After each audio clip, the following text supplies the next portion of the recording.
Hello viewers, আসসালামু আলাইকুম। আমি ডক্টর নুসরাত জাহান দৃষ্টি কাজ করছি ক্লিনিক্যাল সোশ্যাল ওয়ার্কার এবং সেক্সুয়াল হেলথ এডুকেটর হিসেবে আমার verified YouTube channel sex edu with doctor দৃষ্টির সাথে। কিছুদিন আগে দুবাইয়ে অনুষ্ঠিত হলো 24তম যৌন স্বাস্থ্য সম্পর্কিত যে ওষুধগুলো রয়েছে সেটার বিশ্ব সভা, এবং সেই সভাতে আমার সৌভাগ্য হয়েছিল অংশগ্রহণ করার। বর্তমানে দেখা যাচ্ছে যে বেশ কিছু নতুন তথ্য এসেছে। কিছুদিন আগেও পেনিস বা পুরুষ লিঙ্গ নিয়ে আমরা বেশ কিছু বার্তা দেওয়ার চেষ্টা করেছি। পুরুষদের পেনিস নিয়ে অনেকেরই অনেক রকমের প্রশ্ন থাকে, এবং বিশেষ করে আমরা যদি পুরুষ লিঙ্গের বিষয়ে আসি, সেই ক্ষেত্রে কিন্তু সবচেয়ে যে পরিচিত যে প্রশ্ন বা সবচেয়ে পরিচিত যে জিনিসটা সবাই জানতে চায় বা সবার মধ্যে একটা আগ্রহ কাজ করে, সেটা হচ্ছে যে পেনিসের সাইজ এবং পেনিসের শেপ।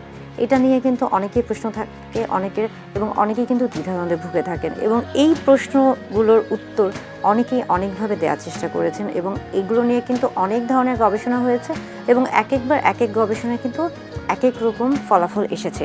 এবং সব ফলাফলগুলোকে মিলিয়ে আমরা শেষ যে ভিডিওটা বানিয়েছিলাম বা শেষ যে ভিডিওটা করেছিলাম, সেখানে বলেছিলাম যে আসলে পেনিস বা পুরুষ লিঙ্গের যে এই যে আকার বা আকৃতির যে বিষয়টা রয়েছে, এটা শুধুমাত্র যে আমরা বলে থাকি যে পুরুষ লিঙ্গ বা পেনিসের এই যে আকার বা আকৃতি নিয়ে এত প্রশ্ন বা এত দ্বিধাদ্বন্দ্ব বা এত সমালোচনা আলোচনা কেন, বা এটার আসলে প্রভাবটা কি, ভূমিকাটা কি একজন মানুষের জীবনে।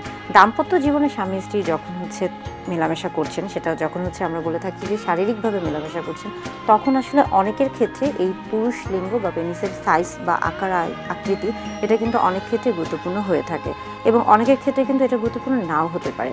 তাই যেহেতু আমরা বলে থাকছি যে প্রত্যেক মানুষই কিন্তু এক ধরনের ইন্ডিভিজুয়াল, অর্থাৎ একক সত্তা, তাই একজনের সাথে আরেকজনের মতে মিল হতেও পারে, নাও হতে পারে।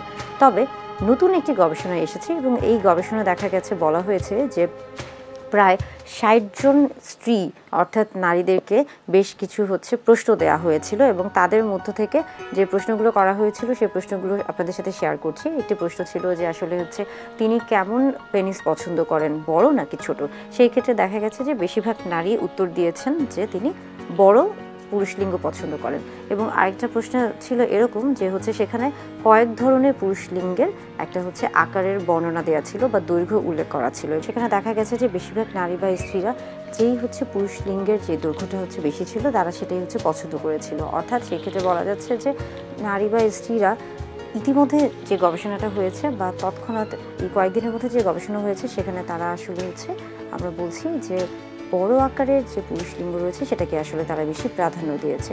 এর পাশাপাশি দেখা যাচ্ছে যে তাদেরকে বেশ কয়েকটা আমরা বলে থাকছি যে উদাহরণ বা বেশ কয়েকটা ডামি বা স্যাম্পল দেওয়া হয়েছিল যে তারা আসলে কোন ধরনের পেনিস বা পুরুষ লিঙ্গ পছন্দ করে থাকেন, এবং সেখান থেকে তারা দেখা গেছে যে তারা সবচেয়ে বড় দৈর্ঘ্যের যে পুরুষ লিঙ্গটা ছিল বা পেনিস ছিল সেটাকেই নির্বাচন করেছে। এই থেকে বোঝা যাচ্ছে যে অতিরিক্ত নারী বা অতিরিক্ত স্ত্রীদের ক্ষেত্রে বা বেশিরভাগ স্ত্রীদের ক্ষেত্রে, নারীদের ক্ষেত্রে তারা যেই পেনিসের সাইজ বড় সেটাকে বেশি প্রাধান্য দিচ্ছে। তাহলে সেই ক্ষেত্রে কি আসলে মোটা বা চিকন এটার কোনো সম্পর্ক আছে, বা যৌন তৃপ্তির ক্ষেত্রে বা তাদের যৌন তৃপ্তির ক্ষেত্রে এই যে মোটা বা চিকন এটার সম্পর্কটা কি? সেই ক্ষেত্রেও যখন তাদেরকে প্রশ্ন করা হয়েছে, তখন তারা এটাই বলেছে যে তাদের কাছে তুলনামূলকভাবে যেই পেনিস বা যেই পুরুষ লিঙ্গটা আসলে কিছুটা মোটা, সেটাকেই তারা বেশি প্রাধান্য দিয়েছে। অর্থাৎ এই যে এতক্ষণ ধরে আমরা যে গবেষণাগুলোর কথা বলছি, এটা খুবই কিছুদিন আগে এই গবেষণার ফলাফলটি এসেছে, এবং এটা নিয়ে এখনও বেশ কিছু গবেষণা চলছে।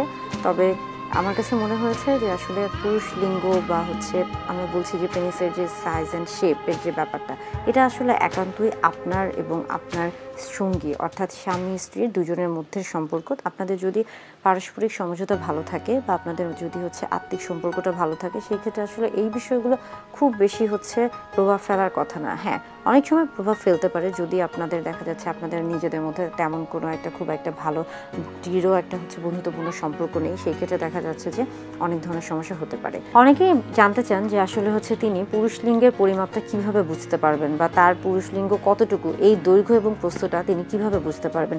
সেই ক্ষেত্রে বলতে চাই যে এটা আসলে পরিমাপটা তিনভাবে করা হয়ে থাকে, বা তিনটা অবস্থায় আপনি এই পরিমাপটা নিতে পারেন। একটি ফ্ল্যাসিড পেনিস, অর্থাৎ আমরা বলে থাকি যে স্বাভাবিক অবস্থায় যে পেনিসটি রয়েছে বা যেটি আসলে স্বাভাবিক অবস্থায় থাকে বা নিচে ঝুলে থাকে, সেটাকে আসলে ফ্ল্যাসিড পেনিস বলা হয়ে থাকে। এবং আরেকটা যে ইরেক্ট পেনিস, অর্থাৎ এটাকে বলা থাকছে যে বা বলা হয়ে থাকছে যে যখন উত্থান হচ্ছে পেনিসের তখনই এটাকে ইরেক্ট পেনিস বলা হয়ে থাকছে, এবং এই অবস্থায়ও কিন্তু পরিমাপ নেওয়া হয়ে থাকে।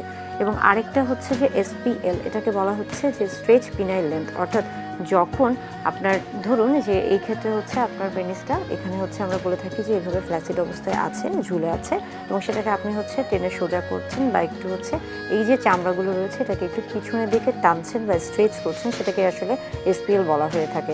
এবং এই ক্ষেত্রে অর্থাৎ ফ্ল্যাসিড বা আমরা ইরেক্ট বা SPL সব ক্ষেত্রেই কিন্তু পিউবিক যে বোনসটা রয়েছে, অর্থাৎ এখানে যে পিউবিক বোনসটা শক্ত অনেকটা, যদি আমরা এটাকে পেনিস মনে করে থাকি সেই ক্ষেত্রে এখানে যে শক্ত যে হাড্ডিটা রয়েছে পিউবিক বোনস, সেটা থেকেই কিন্তু আসলে হচ্ছে আপনাকে মাপটা নেওয়া শুরু করতে হবে। এবং এটা কিন্তু টিপ অফ দ্য পেনিস, অর্থাৎ এই যে যেই রাস্তা থেকে প্রস্রাব করা হয়ে থাকে বা হচ্ছে এই টিপ অফ পেনিসের এই পর্যন্ত হচ্ছে পুরো মাপটা নেওয়া হয়ে থাকে, এবং এটাকেই কিন্তু আসলে হচ্ছে লেন্থ বলা হয়ে থাকছে। এটাকে আমরা বলে থাকছি যে হচ্ছে পিনাইল লেন্থ। এবং আরেকটা হচ্ছে যে পিনাইল গার্ড, যেটাকে আমরা প্রস্তুতের কথা বলে থাকছি, এবং সেটা আসলে মূলত আমরা পিউবিক বোনসের এখান থেকে শুরু করছি এবং এটাকে আমরা ঘুরিয়ে ঘুরিয়ে আসলে হচ্ছে পরিমাপটা নিয়ে থাকি।